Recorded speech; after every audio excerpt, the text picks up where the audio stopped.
क्योंकि सबने पाप किया है। सुन लीजिए, परमेश्वर का वचन है, सबने, चाहे आप किसी भी जाति के हो, किसी भी भाषा के हो, ना केवल पवित्र शास्त्र बाइबल, लेकिन भारतीय दर्शन भी इस बात को कहता है।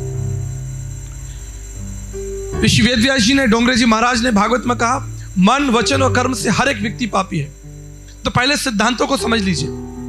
अगर आपको सिद्धांत समझ में नहीं आएगा तो आपको वो परमेश्वर कभी समझ में नहीं आएगा। अगर आप उस परमेश्वर का साक्षात्कार करना चाहते हैं तो आप अपने जीवन को देखिए कि आपका जीवन कैसा है, आपको परमेश्वर समझ में आने लगेगा। आपने देखा होगा कि जब कोई सुनार, कोई गोल्ड स्मिथ आपको कोई ज्वेलरी दिखाता है, कोई गहना दिखाता है, तो एक ट्रे में रखता है, और आप उस ट्रे का रंग देखिए। उस ट्रे का रंग जो होता है वो डार्क होता है, डार्क मरून, डार्क ब्लू या ब्लैक।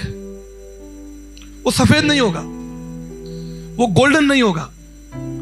उसकी जो प्लेट होगी, उस डार्क रंग के प्लेट के अंदर वो माला को या जो भी चीजें हैं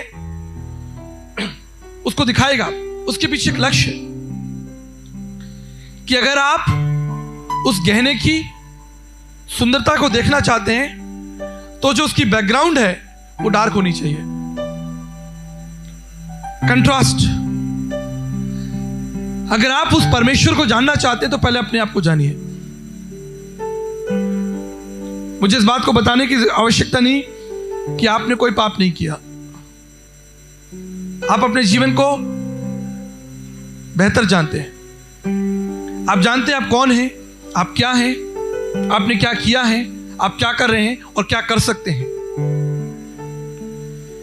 एक बार एक गांव में एक बहुत धनवान व्यक्ति था और बहुत दयालु भी। वो गांव की गरीब लड़कियों की शादी कराता, छोटे बच्चों को स्कूल में डालता, कमजोर विधवाओं की सहायता करता, और पूरे गांव में लोग उसकी प्रशंसा करते। वो उस गांव का, उस स्थान का सबसे प्रसिद्ध व्यक्ति था। छोटे बड़े समारोह में हमेशा उसे निमंत्रण दिया जाता था। एक दिन उस गांव में एक बहुत बड़ा कार्यक्रम हो रहा था, और उस कार्यक्रम का जो मुख्य अतिथि था वो ये दयालु और धनवान व्यक्ति था।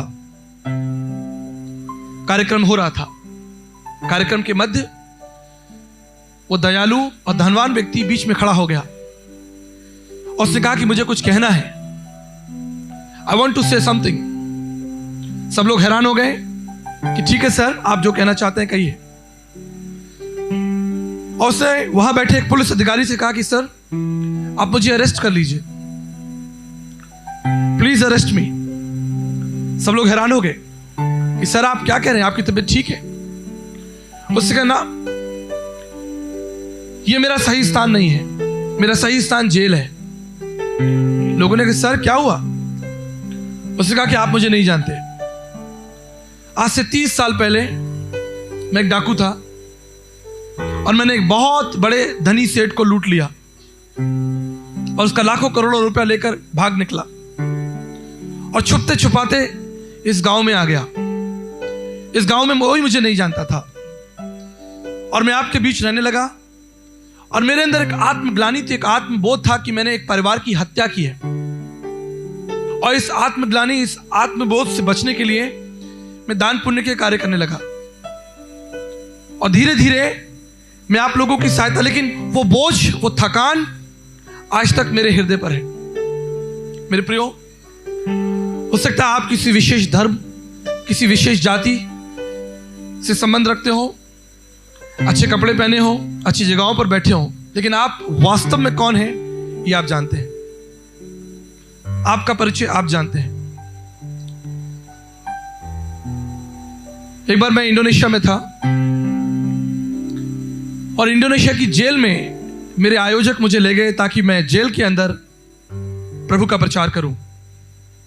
और वहां पर एक अफ्रीकन जवान लड़का जिसकी आयु लगभग 25 साल थी, वो जेल के अंदर बंद था। और चाय के समय में मैं उस अफ्रीकन जवान व्यक्ति से बात करने लगा और मैंने कहा कि आप यहां कैसे आ गए, आप अफ्रीका के हैं, इंडोनेशिया में कैसे आ गए? उसने कहा साहब आज से 2.5 साल पहले मैं इंडोनेशिया घूमने आया था और मैं समुद्र के किनारे बैठा था और कुछ लोग वहां पर ड्रग्स का सेवन कर रहे थे और उन्होंने मुझसे कहा कि क्या आप ड्रग्स का सेवन करना चाहेंगे? मैंने हामी भर दी और मैं उनके साथ वहां बैठकर ड्रग्स पीने लगा और मुझे ड्रग्स की आदत हो गई। न केवल आदत होने लगी, लेकिन मैं उनके उन व्यापार में शामिल हो गया। मैं ड्रग्स के बड़े बड़े पैकेट एक स्थान से दूसरे स्थान लेकर जाता और उसके बदले में मुझे कई $100 मिलते। मेरा ये काम, ये बिजनेस चलने लगा। लेकिन एक दिन मैं पुलिस के हत्थे चढ़ गया।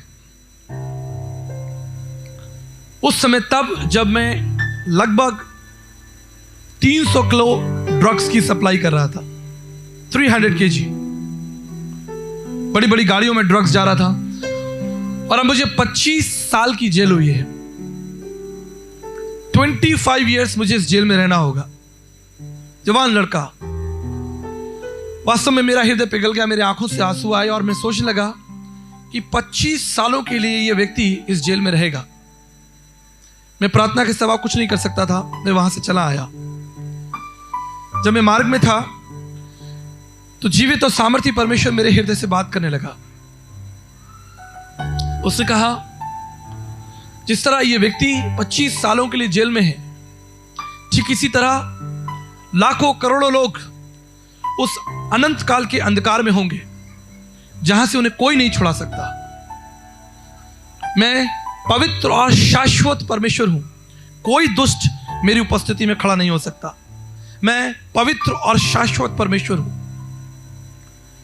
मेरे प्रियो, हम सब जानते हैं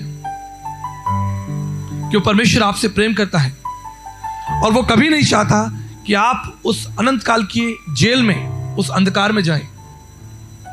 हमारे भारतीय समाज में जब कोई व्यक्ति मर जाता है, किसी की मृत्यु हो जाती है, तो हम उसके नाम के आगे लिखते हैं स्वर्गीय। स्वर्गीय लाला राम जी, स्वर्गीय अशोक जी, माफ कीजिए अगर किसी का नाम ऐसा मिलता जुलता है तो। कभी आपने देखा नरकीय अशोक जी, नरकीय लाला राम जी, नरकीय गुप्ता जी? कभी नहीं देखा। क्यों? क्योंकि हमारे समाज ने हमें यही सिखाया है कि हम सब इस स्थान को छोड़कर स्वर्ग में जा रहे हैं। लेकिन मैं आपको बताना चाहता हूं, परमेश्वर का वचन, पवित्र शास्त्र बाइबल कहती है कि परमेश्वर का सिंहासन पवित्र है और उसके फाटक पवित्र हैं। हालेलुया। और कोई भी दुष्ट उसकी उपस्थिति में खड़ा नहीं हो सकता। इससे कोई फर्क नहीं पड़ता कि आप किस जाति के समाज के हैं। परमेश्वर के वचन में चलेंगे। मेरे साथ एक खंड निकालिए, उत्पत्ति की पुस्तक और उसका 3 अध्याय और उसके 8 पद को पढ़ेंगे। 8, 9 और 10 पद को पढ़ेंगे। यहोवा परमेश्वर, पवित्र शास्त्र बाइबल कहती है, कोई संत, कोई महाराज, कोई गुरु, पीर, पैगंबर नहीं, कोई मनुष्य नहीं, कोई पंडित, मौलवी, कोई पादरी नहीं। यहोवा परमेश्वर, the God of heaven's and earth, जिस परमेश्वर ने संसार को बनाया है, वो अदन की वाटिका में आदम और हव्वा के साथ संगति कर। आगे पढ़िए।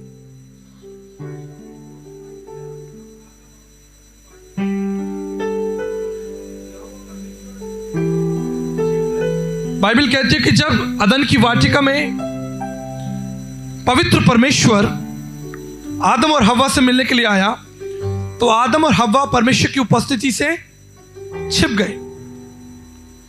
कल तक तो सब कुछ ठीक था। Thank you so much. कल तक तो सब कुछ ठीक था। यही यहोवा परमेश्वर जब आदम और हव्वा के साथ संगति करता था, तो वहां प्रेम था, वहां प्रेम था, सद्भावना थी, शांति थी। लेकिन अब जब ये यहोवा परमेश्वर आदम और हव्वा से मिलने के लिए आया है, तो परमेश्वर की उपस्थिति से आदम और हव्वा छिप रहे हैं, डर रहे हैं। जब यहोवा परमेश्वर ने कहा कि तुम कहां हो, तो कहते हैं कि हम नंगे हैं। आपने देखा होगा कि संसार में कोई भी जीव जंतु, प्राणी कपड़े नहीं पहनते, लेकिन केवल मनुष्य के साथ प्राणी है जिसे कपड़े पहनने की आवश्यकता है। यह सिद्धांत आपको पवित्र शास्त्र बाइबल से मिलेगा। जब आदम और हव्वा ने परमेश्वर की उपस्थिति में कहा कि हमने पाप किया है और हम छिप रहे हैं क्योंकि वो नंगे हो गए थे। इससे पहले उनके जीवन में डर नहीं था, शर्म नहीं थी। आप जानते क्यों? क्योंकि उनके ऊपर परमेश्वर का तेज था, परमेश्वर का प्रकाश था। They were carrying God's image and God's likeness। परमेश्वर की समानता, वो प्रकाश उनके ऊपर था। लेकिन जैसे ही पाप आया, वो प्रकाश उनके जीवन से चला गया और वो नंगे दिखाई देने लगे। मेरे प्रियो, आज मनुष्य की हालत ऐसी है, हमने चाहे ये वास्तविक रूप में ये कपड़े पहन रखे हो, लेकिन आत्मिक रूप से हर एक प्राणी नंगा है। पवित्र शास्त्र बाइबल रोमियो का खत बताता है कि हम सब ने अपना अपना मार्ग ले लिया और हम भटक गए। बुराइयां, झूठ, बेईमानियां। आज हमारे समाज में इतनी अदालत क्यों है, इतने वकील क्यों हैं, इतने पुलिस क्यों हैं? Because we see crime among us. हमारे समाज के अंदर बहुत सी बुराइयां, कुरीतियां कहां से आई? इस पाप के द्वारा। लेकिन आप जानते हैं, इस सारी दुविधा के बीच में परमेश्वर अभी भी जीवित है और उपाय करने में सक्षम है। परिस्थितियां बहुत कठिन है। परमेश्वर के साथ आदम और हवा का जो संबंध है वो टूट गया, वो संगति टूट गई। लेकिन अभी भी वो परमेश्वर उपाय करने में सक्षम है। आप जानते हैं उसने क्या किया? उसने एक निष्कलंक मेमने का वध किया, जिसे महायज्ञ कहा जाता है, और जिसके प्रमाण हमें भारत के इतिहास में भी मिलते हैं। भारत के तमाम मंदिरों के अंदर और तमाम धर्म स्थलों के अंदर हजारों साल पहले बलियां हुआ करती थी और आज भी उसके प्रतिबिंब आपको दिखाई दे सकते हैं। परमेश्वर के लिए बलिदान, भेंट। और तब यहोवा परमेश्वर ने क्या किया? एक निष्कलंक मेमने का वध किया, यज्ञ किया, और उसकी खाल से आदम और हव्वा की नंगता को ढक दिया। आप जानते हैं यह सिद्धांत कितना प्राचीन है। उस परमेश्वर ने आदम और हव्वा की नंगता को ढका। भारतीय दर्शन शास्त्र कहता है, तद रक्तम परमात्मम पुण्यदान बल्यागरम सर्व पाप परिहरो रक्त प्रक्षणम आवश्यम। समस्त मानव जाति के पाप स्वयंभू सृष्टिकर्ता प्रजापति यगा यज्ञसम यगो यगा, केवल उस परमात्मा के यज्ञ के द्वारा ही समस्त मानव जाति के पाप धुल सकते हैं। दूसरा कोई तरीका नहीं है। मनुष्य की धार्मिक नंगता को केवल परमेश्वर ही ढक सकता है। इसलिए जब गायत्री मंत्र का उच्चारण किया जाता है, ओम भूर्भुवस्सुवः तत्सवितुर्वरेण्यं भर्गो देवस्य धीमहि धियो यो न प्रचोदयात्। हे प्रभु, आप वो प्रकाश दीजिए, आप वो प्रकाश दीजिए जिसके द्वारा मेरे पाप दूर हो जाए। आप सहायता कीजिए। परमेश्वर का वचन, पवित्र शास्त्र बताता है, उत्पत्ति की पुस्तक में, जब अब्राहम अपने पुत्र को लेकर बलिदान करने के लिए निकले थे और अपने पुत्र को जब उन्होंने उस यज्ञ स्थान पर लिटा दिया और वो पुत्र अपने पिता से पूछ रहा है कि हमारे पास आग है, लकड़ी है, तलवार है, लेकिन हमारे पास वो यज्ञ का मेमना कहां है? तो आप जानते हैं अब्राहम ने क्या कहा? यहोवा परमेश्वर उसका उपाय करेगा। उस बलिदान का उपाय यहोवा करेगा, कोई नहीं कर सकता। संत तुलसीदास जी ने कहा,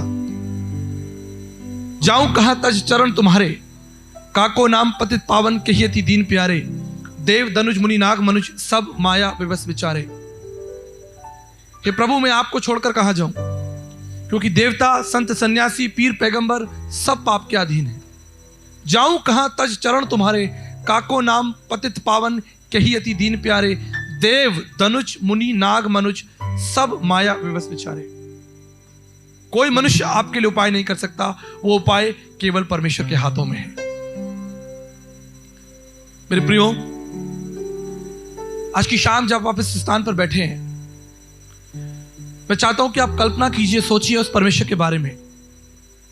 सोचिए कि वो परमेश्वर आपके जीवन से क्या चाहता है। सोचिए कि क्या आप उस परमेश्वर की उपस्थिति में कभी खड़े हो पाएंगे? क्या आप उस परमेश्वर को जान पाएंगे? पवित्र शास्त्र बाइबल लूका उसका 19 अध्याय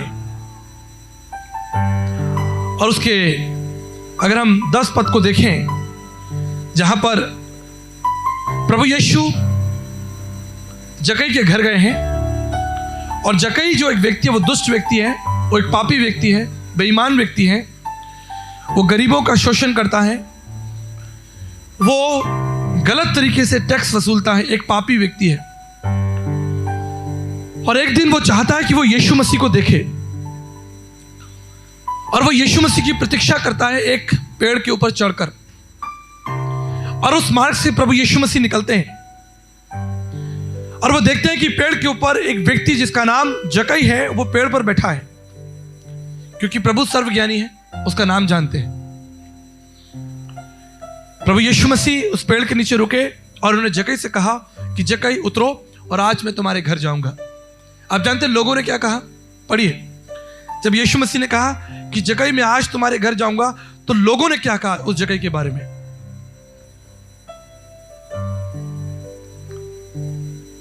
कि ये तो पापी मनुष्य के घर। ये देखकर सब लोग कुड़कुड़ाने लगे और देखकर कहने लगे ये तो यीशु मसीह पापी व्यक्ति के घर चला गया है। कौन कह रहा है? वहां के स्थानीय लोग। बैठ जाइए, वचन पर ध्यान दीजिए। जब यीशु मसीह ने कहा कि जक्कई मैं आपके घर चलूंगा और तुम्हारे साथ भोजन करूंगा, तो लोग क्या कहने लगे? लोग कहने लगे कि ये तो पापी व्यक्ति के घर जा रहा है। हमारे संदेश का जो आरंभ था वो इसी बात से था कि पापी कौन नहीं है, कौन नहीं है। क्या वो लोग जो जक्कई को पापी ठहरा रहे हैं, क्या वो स्वयं पापी नहीं है? यही तो दर्शन है, यही तो प्रकाशन है, यही तो भेद है। यीशु मसीह संसार में क्यों आया? अगर आप मत्ती की इंजील उसका पहला अध्याय पढ़ेंगे, जहां पर स्वर्गदूत मरियम के पास में आया, तो उसने मरियम से क्या कहा? उसने कहा तू एक पुत्र जनेगी और प्रभुता उसके कांधे पर होगी और वो अपने लोगों का उनके पापों से उद्धार करेगा। यीशु मसीह कौन है? यीशु मसीह ईसाइयों का परमेश्वर है। ईसाइयों ने ठेकेदारी कर ली है क्या? अंग्रेजों ने ठेकेदारी कर ली ईसा मसीह की। आप जानते हैं कि इससे पहले थोमा भारत में आए। हम सब जानते हैं कि प्रभु यीशु मसीह ने अपने शिष्य थोमा को भारत में भेजा ताकि भारत के लोगों को यीशु मसीह का सुसमाचार सुना सके। इससे पहले सुसमाचार थोमा के द्वारा भेजा जाए, ऋषि वेदव्यास जी ने भविष्य महापुराण भरतखंड प्रतिसर्ग वर्ग में प्रभु यीशु मसीह का वर्णन किया। भविष्य महापुराण प्रतिसर्ग वर्ग भरतखंड में लिखा है, ऋषि वेदव्यास जी ने कहा, वो कहते हैं कि हमारे बीच वो निष्कलंक परमेश्वर उतरेगा, स्वयंभू सृष्टिकर्ता, जो सृष्टिकर्ता परमेश्वर वो हमारे बीच में उतरेगा और उसका नाम होगा ईसा मसीहा इतिच मम नाम प्रतिष्ठितम स्वयत्वस्कत्रम ईश पुत्रम क्वारी गर्भ संभवम ईसा मसीह इतिच मम नाम प्रतिष्ठितम। भारतीय पुराणों में सुनहरे अक्षरों से लिखा हुआ है। इब्रानी की पुस्तक उसका पहला अध्याय पहले पद में लिखा है कि उस परमेश्वर ने पूर्व युग में हमारे बाप दादाओं से बात की, थोड़ा थोड़ा, बाती बाती, और अंत में उसने अपने पुत्र के द्वारा हमसे बातें की। परमेश्वर किसी विशेष जाति, किसी विशेष धर्म या किसी विशेष संस्कृति या किसी विशेष देश का नहीं है। कोई देश, कोई जाति, कोई भाषा के बोलने वाले लोग परमेश्वर की ठेकेदारी नहीं कर सकते। आप जानते क्यों? क्योंकि उन्होंने परमेश्वर को नहीं बनाया है, लेकिन परमेश्वर ने उनको बनाया है। स्वयत्वस्कत्रम ईश पुत्रम क्वारी गर्भ संभवम ईसा मसीहा इतिच मम नाम प्रतिष्ठितम। वो परमेश्वर जो निष्कलंक होगा, पवित्र होगा, जिसका जन्म एक क्वारी कन्या से होगा, उसका नाम ईसा मसीह प्रतिष्ठित किया जाएगा। इसलिए स्वामी विवेकानंद साहित्य सर्वस्वम वॉल्यूम 4, वॉल्यूम 7, वॉल्यूम 9 के अंदर प्रथम पत्र के अंदर स्वामी विवेकानंद जी लिखते हैं, उस अदृश्य अगम्य सनातन परमेश्वर को कोई नहीं जानता। क्योंकि वो भेद है, वो रहस्य है, उसे कोई मनुष्य नहीं देख सकता। अगर उसे देखने का आप चाहते हैं तो उसका केवल एक ही तरीका है, उसके पुत्र प्रभु यीशु मसीह के द्वारा। यह कथन स्वामी विवेकानंद का है कि अगर आप उस अनासक्त, अदृश्य, अगोचर परमेश्वर का दर्शन करना चाहते हैं तो उसके पुत्र प्रभु यीशु मसीह का दर्शन कीजिए। वो हमारे बीच में देह धारण करके आया, मनुष्य बनकर 33.5 साल तक रहा। इसलिए नहीं कि वो हिंदुओं को ईसाई बना दे, इसलिए नहीं आया। ये केवल एक राजनीतिक विचार है। परमेश्वर की दृष्टि में कोई धर्म, कोई जाति, कोई महानता नहीं है। परमेश्वर की दृष्टि में हम सब उसके बेटे और बेटियां हैं। ये लकीरें आपने खींची होंगी। परमेश्वर ने तो आपको पूरी पृथ्वी दी थी। इसलिए भारतीय दर्शन कहता है विश्व कुटुंबकम नमा, पूरा विश्व एक परिवार है। यीशु मसीह ईसाई कैसे हो गया, विदेशी कैसे हो गया? किसने उसको विदेशी करार दे दिया? इसलिए क्योंकि उसका जन्म इजराइल में हुआ। जेम्स यंग सिम्पसन, जिन्होंने क्लोरोफॉर्म को बनाया 1847 में, जब उन्होंने देखा कि उनके आसपास के क्षेत्र में बहुत से जीव जंतु, जंगली जानवर मनुष्यों को काट लेते हैं। हमारे बीच डॉक्टर्स बैठे हैं। आज से 100 साल पहले, 150 साल पहले एक जीवित व्यक्ति का जो जिंदा हो, उसका ऑपरेशन करना, जो बेहोश ना हो, कितना कठिन था। आप सोचिए, जो व्यक्ति बेहोश ना हो, आप उसका ऑपरेशन करें, उसका पेट काटें, उसका पैर काटें, उसकी हड्डी जोड़ें, उसके सर का इलाज करें। जेम्स यंग सिम्पसन ने जब ये देखा तो उसने क्लोरोफॉर्म की खोज की। उसे लगा कि मनुष्य को बेहोश करके उसका इलाज बेहतर तरीके से किया जा सकता है। उसने अपनी पूरी जवानी लगा दी। उसने जब क्लोरोफॉर्म बनाया, इसलिए नहीं बनाया कि उससे किसी विशेष जाति के लोगों को लाभ मिले। उसने सारी मानव जाति को ध्यान में रखते हुए बनाया। थॉमस एडिसन, आप विदेशी कहते हैं, आप ये कहते हैं, वो कहते हैं। आपको 100 बार नमस्कार करना चाहिए कि आप प्रकाश में बैठे, क्योंकि एक विदेशी व्यक्ति, जिसे आप विदेशी कहते हैं, उसने ये रोशनी बनाई। थॉमस एडिसन ने बल्ब बनाया। जिस जहाज में बैठकर आप यात्रा करते हैं, राइट ब्रदर्स, 2 भाई थे, उन्होंने जहाज बनाया, और तमाम ऐसी इन्वेंशन।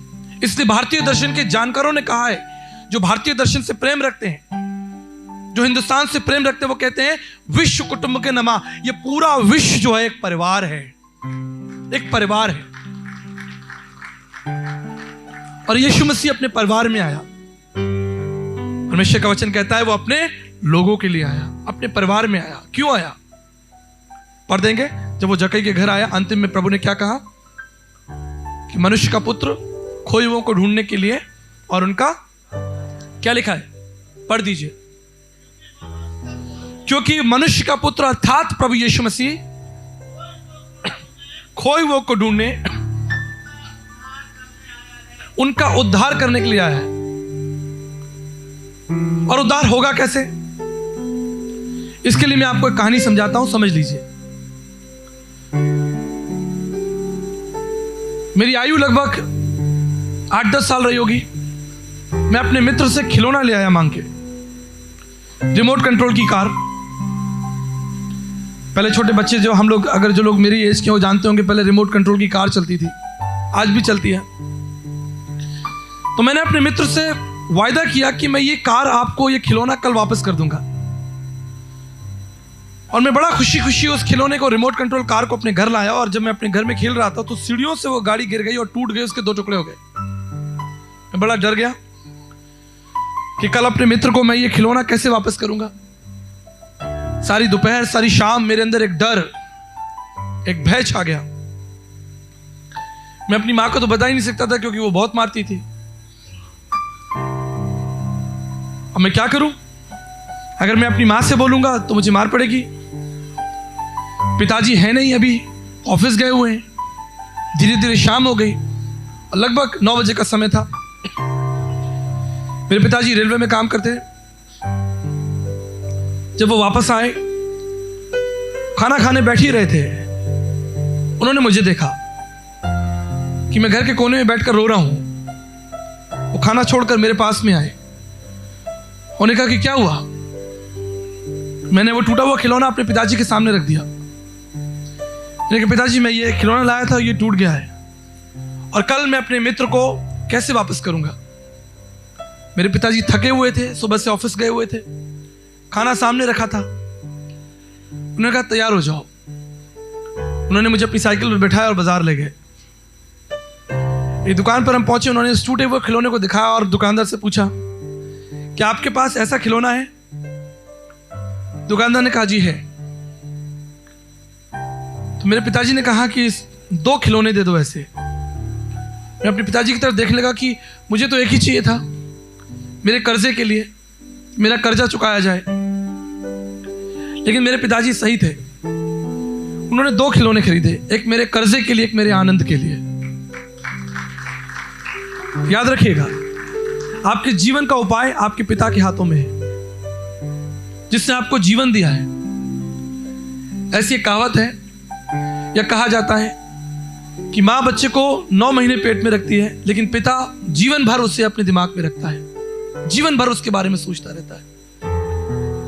ऐसा कह के मैं माओ के प्रेम को कम नहीं करना चाहता, लेकिन मैं आपको बताना चाहता हूं कि पिता का प्रेम अपने बच्चों के प्रति, अपने परिवार के प्रति कितना गहरा होता है। वो संघर्ष करते हैं, समाज में जाते हैं, तमाम प्रकार की समस्याओं को झेलते हैं, दुख उठाते, कष्ट उठाते, भूखे रहते, काम करते ताकि अपने परिवार का पेट भर सके। उपाय पिता के हाथों में है। मेरे प्रियो, ठीक इसी तरह हमारा एक स्वर्गीय पिता है। जब उसने सारी मानव जाति को अंधकार में बैठे देखा, सारी मानव जाति को, चाहे वो भारतीय हो, चाहे वो रशियन हो, चाहे अफ्रीकन हो, चाहे चाइनीज हो, सारी मानव जाति को उसने देखा कि हम सब अंधकार में भटक रहे हैं। वो ज्योति बनकर हमारे बीच में आया, स्वर्ग के सिंहासन को छोड़ा, उतर आया और हमारे बीच मनुष्य बनकर रहा और भविष्यवाणी पूरी हुई। मत्ती 5:17 वह लिखा है कि देखो मैं भविष्यवाणियों को नष्ट करने नहीं, लेकिन उन्हें पूरा करने के लिए आया हूं। भारतीय संतों ने भविष्यवाणी की थी, स्वैत्वस्कत्रम ईशपुत्रम क्वारी गर्भ संभवम ईसा मसीहा इतिच मम नाम प्रतिष्ठनम। हमारे अंधकार को दूर करने के लिए स्वयंभू सृष्टिकर्ता प्रजापत यगा यज्ञसम यगो यगा तद्रक्त्रम परमात्मम पुण्यदान मलयागनम सर्व पाप परिहरो रक्त प्रक्षणम आवश्यम। समस्त मानव जाति के उद्धार के लिए स्वयंभू सृष्टिकर्ता इस संसार में प्रकट होगा। वो हमारे लिए उपाय निकालेगा, वो हमारा दान देगा। तद्रक्त्रम परमात्मम, परमेश्वर का रक्त हमारे लिए बहाया जाएगा, जिसके द्वारा समस्त मानव जाति का छुटकारा है। किसी जीव जंतु का नहीं, लेकिन परमेश्वर का लहू। स्वयंभू सृष्टिकर्ता प्रजापत यगा यज्ञसम, उस यज्ञ को स्वयं परमेश्वर को करना होगा। और आप जानते हैं, प्रभु यीशु मसीह संसार में आया, 33.5 साल तक मनुष्य बनकर हमारे बीच रहा और अंततः उस यज्ञ के लिए तैयार किया गया। प्रभु यीशु मसीह की मृत्यु कोई दुर्घटना नहीं थी, लेकिन सुनियोजित योजना थी। वो जानता था कि वो संसार में क्यों आ रहा है, उसे मालूम था कि उस संसार में क्या करना है। हमारे बीच रहा। कितना कठिन था उसके लिए। पवित्र परमेश्वर है, कोई भी दुष्ट उसके सामने खड़ा नहीं हो सकता, लेकिन यहां पर हजारों करोड़ों दुष्टों के बीच में उसे उतरना पड़ा। कितना कठिन था, उसे रहना पड़ा।